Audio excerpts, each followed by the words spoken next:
calling the angels,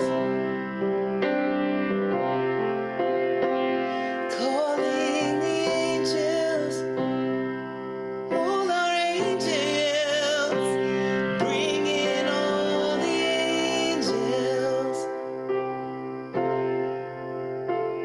calling the angels.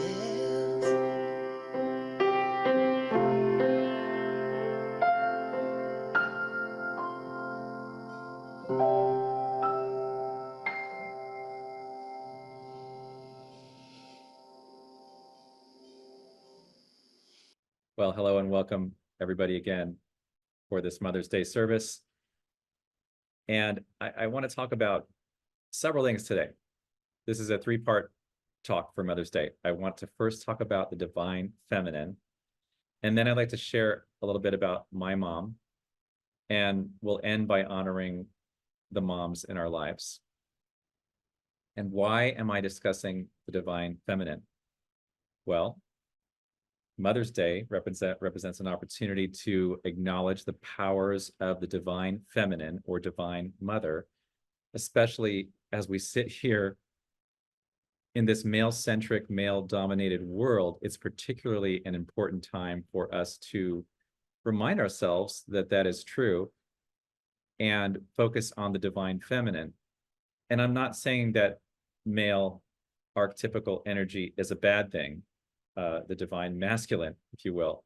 I'm not saying it's a bad thing, but I'm saying that in order for healing to happen, it's my belief that the pendulum at this time in history needs to swing the other way as we acknowledge more of the divine feminine. And I'm not just talking about bringing divine feminine into the world by putting more women in CEO roles, even though that would be awesome. And I'm not just talking about more women as civic leaders, even though that would be awesome. Still waiting for a female president, right? But bringing out the divine feminine qualities in each of us and paying attention to the fact that we each have divine masculine and divine feminine qualities that we can call upon. So the divine feminine, it does include the caring, nurturing mother archetype, as well as feminine goddess energy, which can be quite fierce. And there's a word called Shakti. And if you haven't heard of the word Shakti, it's in Hinduism, Shakti is the embodiment of divine feminine power. Shakti is a goddess, but Shakti is the name of all the power that is the creative power that sustains, it actually creates, sustains, and even destroys the whole cosmos at the end of time. It is the whole cosmos in motion. So the Shakti power is very significant, and it's called many things in many religions. And the qualities of the divine feminine are so many that I could talk about it for a year. But since I only have a few minutes, I'm going to focus on a few qualities that I think are important to me. And I hope you will find them important as well. So the first is this idea of divine mother. And divine mother gives birth to all of existence. And after that, isn't there a need for nurturing? Isn't there a need for protection? Yes, there is. And I'm noticing that, you know, we call the earth Mother Earth. We call our country a her, and perhaps it's to acknowledge that these things are sacred and need protection. So how are we nurturing that which sustains us? And we, in our own, with our own divine feminine, what are we birthing in our lives? And in turn, what are we birthing in society as a whole? And then what are we nurturing? What are we nurturing? Those are important questions. What qualities of ourselves are we nurturing at this point in time? I think that we're always growing. I think the reason, one of the commonalities that drew us all into this room is that we want to grow spiritually. And I believe that that is inextricably linked to emotional growth, social intelligence. It's all combined. It's all combined. And so we're committed to nurturing those aspects of ourselves. And I think that this is what Karen Drucker, our friend Karen Drucker, means when she says, I will be gentle with myself. And not listen to the voices of social media and the voices of society all the time. And I was just looking at those lyrics about an hour ago. They're so appropriate for today. I think she's, really singing this from the divine feminine power. The lyrics to this song are, I will be gentle with myself. I will hold myself like a newborn baby child. I will be tender with my heart, and I will hold my heart like a newborn baby child. And I will only go as fast as the slowest part of me feels safe to go. I will be easy on myself, and I will love myself like a newborn baby child. So that is so beautiful, because it says, regardless of the world pushing on us to be a certain way and success meaning a certain thing, we can just nurture ourselves and set the pace for ourselves. We don't have to listen to what societal consciousness says we should be doing, because the societal consciousness is often not saying, hey, David, hey, be gentle with yourself. You don't often hear that. So I love just turning to this feminine energy, allowing men and women here to nurture ourselves like a mother would a newborn baby, no matter what stage in life that we're in. And that nurturing power is the divine feminine. I was also thinking last night, this analogy, this ancient analogy came to my mind, and I've talked about it before, of people in a great canoe. Think about, okay, let's just think about 30 people in a big canoe, and you're on a long journey. How can you survive in this canoe without sharing food, without sharing your space?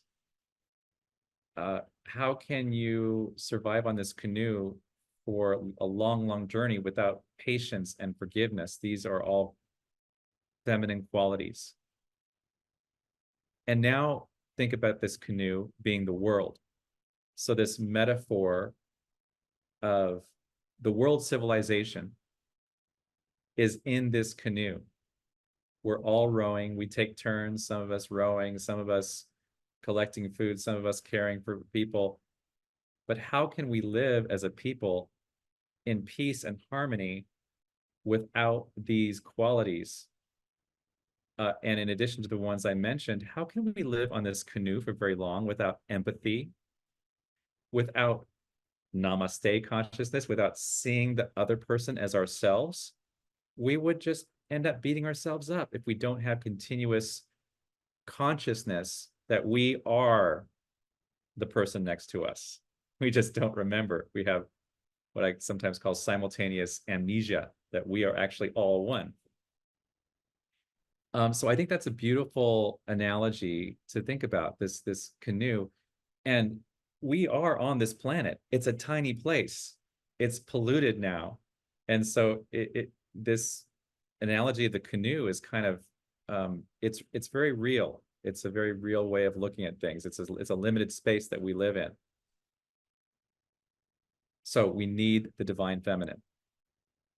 Switching gears a little bit to look at this through a different lens, our recent guest speaker, Reverend Veronica Valles, she said, well, yeah, Jesus, his teachings were essentially embodying the divine feminine. And it made me pause for a second. I thought, oh, I never thought of it that way. But if you think of it, Jesus stands for peace and inclusion and healing and love and forgiveness. Love your enemies, forgive 70 times 7. Inclusion, the weak and the poor shall inherit the kingdom. And don't criticize others, don't judge others. We're all equal, the tax collector and the sage, men and women. Jesus absolutely came from an energy that was definitely not male archetype, in my opinion, or at least it was a good balance of the two. And I think that should be recognize as we're thinking about the divine feminine. So I think I'm going to finish my part of this talk by saying, consider these things. Consider how we can balance the divine masculine that is part of the societal given and societal norms by introducing divine feminine. And we get to dance between these worlds, balancing those two. So now I'd like to talk a little bit about, when I was talking about the divine feminine can be fierce, this is a good transition point for me to talk about my mom who passed away in 2020. And I'm going to share this picture again later, but that's a picture of her, and she always had to have the Christopher medal near her. So there's a Christopher medal. She really got angry if she was ever away from the Christopher medal. But she was a school teacher. But you grow up. I grew up. You just think mom is mom. Okay, mom is mom. And then one day somebody says something to you that shifts your awareness of who your mom is. And for me, it was Pam, the hygienist at the dentist's office, said, your mom is an amazing lady. And I was thinking, what are you talking about? And it hit me later. My mom is probably personified much differently. She probably acts differently when she's talking to another adult than she was, with me, who I was like 12 at the time, hearing this. And I opened my eyes to the fact that, yes, I bet you my mom is an amazing lady. So I began to look for that. And I realized that my mom was resilient and strong and funny. It's interesting that, my mom's resilience and strength, for some reason in the family, we all thought that my dad would outlive my mom, but that didn't happen. My dad passed 25 years before my mom did. She would adapt to a stroke many years later. She would learn how to walk and talk again and to do all the things. And when she couldn't walk anymore, she would adapt to that too. She spent 50 years in the same house, the house that I grew up in, me and my brother and sister, 50 years in the same house. And my brother and I were so worried when it came time for her to move to a senior living place. We were worried and worried and worried. Oh gosh, she's going to have such a hard time. She's going to have such a hard time. She's going to miss this house. She's going to miss this house. And it's interesting. There was some of that, but then it was like wiggling a tooth. The moment she left that house and spent the first day in the senior living center, she didn't look back. She did not look back. And my brother and I had a much harder time, leaving the memories of the house behind than she did. So it reminded me that the divine feminine in her was, she was stronger than anyone knew. She survived things and thrived through things that none of us thought she would, but she had that strength. And the fierceness that she had was also like a mother. Think about a mother bear protecting its cubs, that kind of fierce divine feminine. So my mom's life was a gift. I'll say a couple more things. When my dad died 25 years earlier, I had a dream, and I dreamt that my mom had died that night as well. And that dream was so real to me. I woke up and I was in shock. No, my mom is alive. My mom is alive. My dad passed away, but it's like my dad gave me the gift of having a dream that my mom had died, so I could say, my mom is alive. I have her life. Instead of grieving my dad's death, I can celebrate my mom's life. And that was one interesting and very profound mystical experience for me. And the last thing I'll share about her is that the last meaningful conversation that we had, I told her that she was the best mom in the world, and she looked at me and she said, "Oh, Dave, I love you more than you could ever know." And that was a week before she passed away. And So I am complete, and I enjoyed sharing about my mom. Thank you for listening. We're going to take a moment now to honor the moms in our lives. So if you don't have a picture of your mom, or if you want to grab it, you can grab it now. You can grab a sacred object. You can grab a flower, or you can just, when it comes time, we can just hold our hands to our heart. But while you're doing that, whether you want to think of mother as biological mother, or divine mother, or any other mother who has touched your life, I'd like to read this poem that I modified. Jen DeFreitas gave this to me yesterday, and I modified it a little bit. So it says, "The mother is always with you. She's the whisper of the leaves as you walk down the street. She's the smell of certain foods that you remember. She's the flowers you pick, the fragrance of life itself. She's the comfort when you're not feeling well. She's the sound of the rain that lulls you to sleep. She's the colors of the rainbow, and she is Christmas morning. Your mother lives inside your laughter. Nothing can separate you." So with that, I'm going to improvise a little bit here, and I'm going to put myself in gallery mode as we do a couple of things. I want to honor the mothers that are here, so I'm going to click gallery.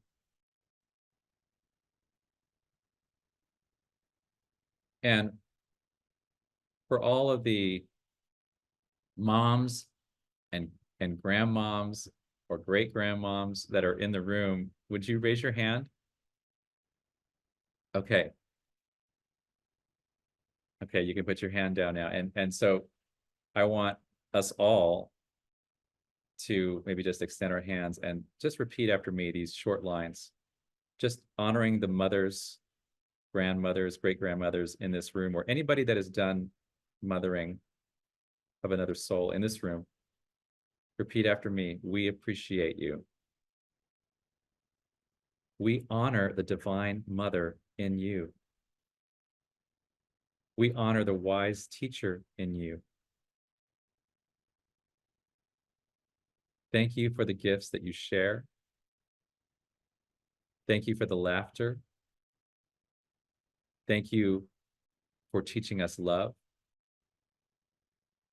Thank you for the sacrifices. You are so blessed. You are divine love itself. And so it is. And you can rest your hands for a moment. And now I invite you to, if you have a picture, you can bring it out, you can hold it up. And if you don't, you can just put your hand on your heart, or whatever you want to just hold up. We are going to honor any mother that has touched our life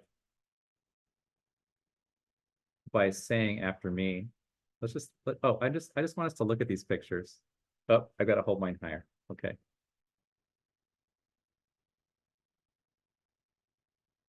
Just capture just the consciousness and the gratitude and the love.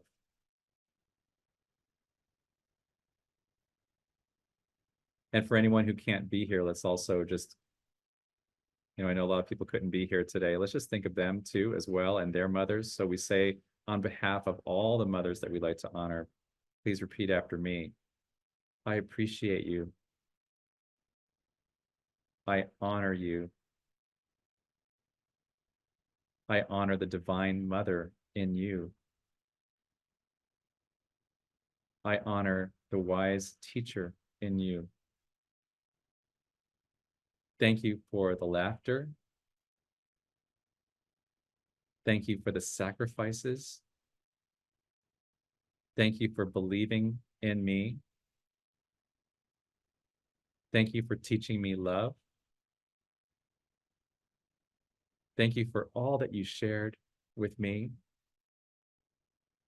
I keep it in my heart. Thank you for nurturing me. Thank you for all the gifts that you gave me. You are so blessed. You are so loved, even now. And so it is.